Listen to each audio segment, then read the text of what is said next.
Hello friends, welcome to my channel maths planet. ये वो दुनिया है जहाँ पर हम अपने मैथ्स के फोबिया को दूर करते हैं। और मैथ्स के फोबिया को अगर आपको दूर करना है तो मेरे चैनल को सब्सक्राइब करना पड़ेगा। देखिए, ये रहा मैथ्स प्लैनेट, भूलिएगा नहीं। और मेरे चैनल को सब्सक्राइब करना बिल्कुल मत भूलिए। और वीडियोस अगर पसंद आए तो उन्हें लाइक जरूर करिएगा। और हम अपने इस मैथ्स के क्लासेस में अभी कर रहे थे क्लास 9 का नंबर सिस्टम, जिसके सीरीज में करते करते आज हम यहाँ पर आ गए हैं। कुछ इरेशनल नंबर की आइडेंटिटीज के बारे में पढ़ेंगे, कुछ थ्योरम्स के बारे में पढ़ेंगे, जिसमें आपको एनसीईआरटी के क्वेश्चन सॉल्व करने में इजी हो जाएंगे। क्योंकि इरेशनल नंबर्स की कुछ थ्योरम है जिसे हम आज डिस्कस करेंगे और उससे रिलेटेड एक दो एग्जाम्पल से बता दूंगी ताकि आपको उसमें परेशानी ना हो। तो चलिए आज का वीडियो स्टार्ट करते हैं। देखिए, पहली थ्योरम है आपकी theorem 1, negative of N irrational number is an irrational number. ये बहुत इजी है, इसमें ज्यादा समझने वाली कोई चीज नहीं है। जैसे अगर मैंने कोई इरेशनल नंबर लिख दिया, जैसे रूट थ्री बता चुकी हूँ। अगर रूट थ्री कैसे है इरेशनल नंबर अगर आपको नहीं पता है तो मेरे इस how to identify irrational number और रेशनल नंबर पे वीडियो ऑलरेडी मैंने बना दिया है कि रूट थ्री किस तरीके से इरेशनल नंबर है। तो वो वीडियोस पहले जरूर देख लीजिएगा जाके, और उसकी लिंक आपको आई बटन में मिल जाएगी, तो वो जरूर देखिए। फिर इस पे आइए तो ज्यादा अच्छा रहेगा आपके लिए। चलिए तो वापस आते हैं अपने थ्योरम पे। ये जैसे रूट थ्री क्या है, एक इरेशनल नंबर है। अगर मैं इसका नेगेटिव लिख दूं, नेगेटिव मतलब पता है, बस माइनस साइन लगाना है और कुछ नहीं। रूट थ्री भी एक इरेशनल नंबर है और माइनस रूट थ्री ये भी एक इरेशनल नंबर है। ठीक है, मतलब कि अगर हम कोई इरेशनल नंबर लिखते हैं और इसका नेगेटिव वर्जन लिखते हैं तो वो भी क्या हो जाएगा, इरेशनल नंबर ही होगा। अगर रूट थ्री इरेशनल नंबर है तो माइनस रूट थ्री भी आपका इरेशनल नंबर होगा। एक और एग्जांपल देखना आपको। देखिए, जैसे अगर मैंने लिखा रूट सेवन एक इरेशनल नंबर है। पता है ना, मैंने बताया था कि इरेशनल नंबर कैसे पहचानते हैं। तो रूट 7 भी आपका इरेशनल नंबर है।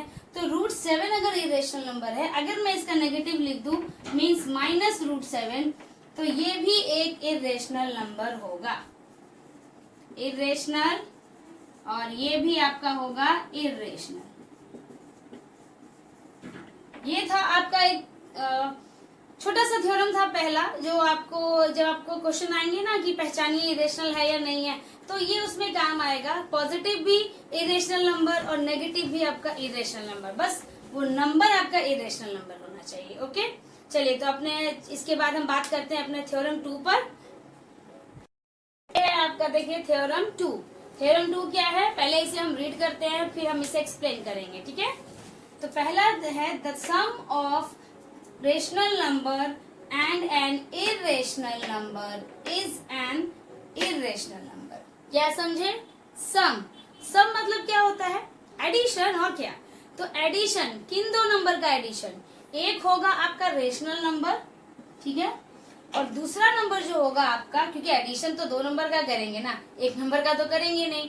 तो जब हम एडिशन दो नंबर्स का करेंगे, एक नंबर होगा आपका रेशनल नंबर और दूसरा आपका होगा इरेशनल नंबर। ठीक है, एग्जाम्पल्स के थ्रू समझाती हूँ तो ज्यादा अच्छे से समझ में आएगा। देखिए एग्जाम्पल, मैंने जैसे ले लिया 3 is a rational number, right.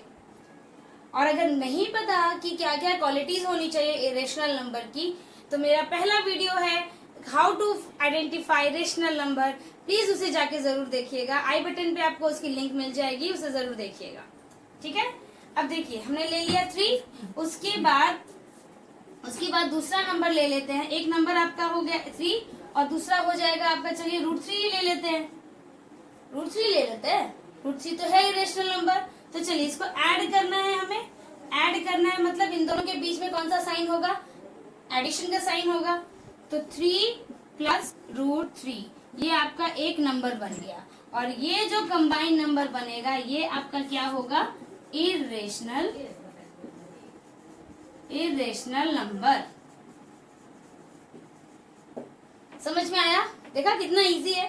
कुछ नहीं करना है, बस ये समझिए कि अगर आप दो नंबर को ऐड कर रहे हैं, एक है आपका रेशनल और दूसरा है इरेशनल, तो जो वो आंसर आएगा एडिशन का वो भी आपका एक इरेशनल नंबर होगा। क्लियर? क्या एक और एग्जांपल से आपको समझा दूं? चलिए एक और एग्जांपल देख लीजिए, डिफरेंट थोड़ा सा ले लेते हैं इस बार एग्जांपल। देखिए जैसे अगर एक नंबर मैंने ले लिया 2, ये तो आपका रेशनल है, और दूसरा आपका ले लेते हैं √7, ठीक है? तो इसे ऐड करना है, ऐड कर देते हैं, दोनों के बीच में एडिशन का साइन आ जाएगा, 2 + √7, ये कंबाइन एक नंबर बन गया। ये आपका रेशनल नंबर है, ये आपका इरेशनल नंबर है, और जब दोनों को हमने कंबाइन कर दिया तो ये कॉम्बिनेशन से जो नंबर बनेगा वो होगा आपका इरेशनल नंबर ऑलवेज। ये आपको रेशनलाइजेशन वगैरह में भी, और क्वेश्चन अगर एनसीईआरटी के हैं कि हाउ टू आइडेंटिफाई रेशनल और इरेशनल नंबर, तो ये उसमें आपको थ्योरम्स हेल्प करेंगे आइडेंटिफाई करने के। तो आपको थ्योरम 2 क्लियर है। चलिए अब बात करते हैं अपने थ्योरम 3 की, ठीक है? पहले मैं इसे रेज कर दूं। ओके, तो ये है आपका थ्योरम 3। पहले मैं आपको रीड करके एक्सप्लेन करती हूँ, उसके बाद फिर एग्जाम्पल के बाद समझाऊंगी। The product of an non-zero rational number and an irrational number is an irrational number। मतलब क्या समझे? प्रोडक्ट, जैसे सम था आपका एडिशन, प्रोडक्ट क्या है? प्रोडक्ट मीन्स मल्टीप्लीकेशन, किसी भी दो नंबर का मल्टीप्लीकेशन, और उन दोनों नंबर में एक नंबर होगा आपका रेशनल नंबर और दूसरा होगा इरेशनल नंबर। तो एग्जाम्पल्स के थ्रू देखते हैं। चलिए एक ले लेते हैं, रेशनल ले लेते हैं। तो रेशनल आप 3 ले लीजिए, ठीक है? और देखिए ये रेशनल हो गया, और दूसरा नंबर आप ले लीजिए, वही याद है ना, √3। उसी से समझाती हूँ, एक ही एग्जाम्पल से तो ज्यादा क्लियरली समझ में आएगा। √3 ये आपका इरेशनल नंबर हो गया। अब इन दोनों का क्या करना है? हमें प्रोडक्ट करना है। प्रोडक्ट मतलब क्या होता है? मल्टीप्लाई। तो दोनों के बीच में किसका साइन देना होगा हमें? मल्टीप्लीकेशन का। तो 3 × √3 आपका आंसर हो जाएगा 3√3। क्लियर?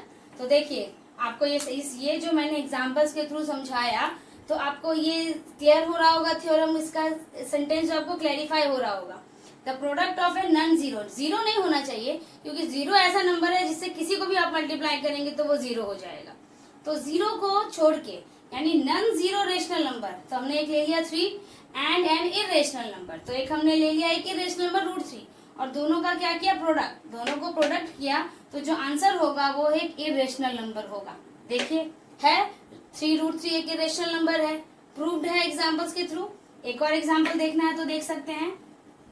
ये कुछ कोई खास है नहीं बस, लेकिन ये समझने में ज्यादा हार्ड नहीं है, लेकिन जब आप इसको बनाएंगे तो ये आपको बहुत हेल्पफुल होगा। देखिए एक और ले लेते हैं 7, ये आपका रेशनल हो गया, और एक आपका ले लेते हैं √5, ये आपका इरेशनल होगा। अब दोनों का प्रोडक्ट कर देते हैं, 7 × √5, तो आंसर आ जाएगा आपका 7√5। ये क्या है? आपका एक इरेशनल नंबर है ना। तो देखिए ये जो है इसको सेटिस्फाई कर रहा है या नहीं कर रहा है, और ये हमेशा काम करेगा। जब भी आप रेशनल और इरेशनल नंबर का प्रोडक्ट निकालेंगे तो जो वो आंसर होगा वो इरेशनल ही होगा, ये कंफर्म है। ठीक है, तो चलिए इसको अब ये था थ्योरम 3 आपका। अब इस एक और क्लास थ्योरम है, वो है थ्योरम 4, उसे समझ लेते हैं। ठीक है, तो अब बात करते हैं हम अपने लास्ट स्टेटमेंट की, यानी कि थ्योरम 4, वो है the sum of sum difference product and quotient of 2 irrational number.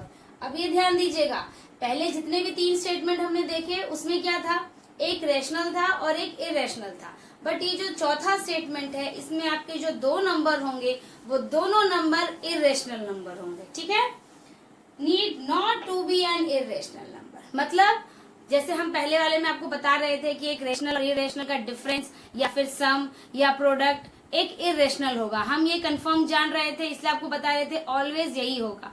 But ये जो चौथी थ्योरम है यानी 4th स्टेटमेंट है, इसमें हम जब 2 इरेशनल नंबर आ जाते हैं तो उसका सम या उसका डिफरेंस या उसका प्रोडक्ट या उसका अगर हम डिवाइड करें तो जो आंसर आता है क्वोशिएंट वो एक इरेशनल होगा या रेशनल होगा, ये बता नहीं सकते कि वो क्या होगा। मतलब क्लैरिटी नहीं है, आप नहीं बता पाएंगे उसको कि वो इरेशनल होगा या रेशनल होगा। वो या हो सकता है इरेशनल भी आ जाए कभी कभी, या कभी रेशनल भी आ सकता है। तो इसीलिए जैसे बाकी 3 स्टेटमेंट में ये हमें प्रूफ था कि हम एक रेशनल या इरेशनल को प्लस करते हैं तो इरेशनल होता है, एक रेशनल और इरेशनल का प्रोडक्ट करते हैं तो भी इरेशनल होता है। लेकिन जब दोनों नंबर इरेशनल नंबर हो जाए तब उनका प्रोडक्ट या सम या डिफरेंस वो जो आएगा वो रेशनल होगा या इरेशनल, वो हम नहीं बता सकते हैं, वो आप नहीं बता पाइएगा। तो यही थी आपकी चौथी स्टेटमेंट, जिससे आप ये जो 4 स्टेटमेंट आपको बताई, 4 थ्योरम बताई, ये बहुत ही इंपॉर्टेंट है। जरूर इसे रट लीजिएगा और इसे याद कर लीजिएगा, क्योंकि इससे रिलेटेड क्वेश्चंस आने ही आने हैं। बस ये है कि थोड़ा सा फॉर्म बदल दिया जाता है। कभी आपको गिव एग्जांपल्स में आ सकते हैं इसके क्वेश्चन, या फिर ट्रू फॉल्स में आ सकते हैं इसके क्वेश्चन।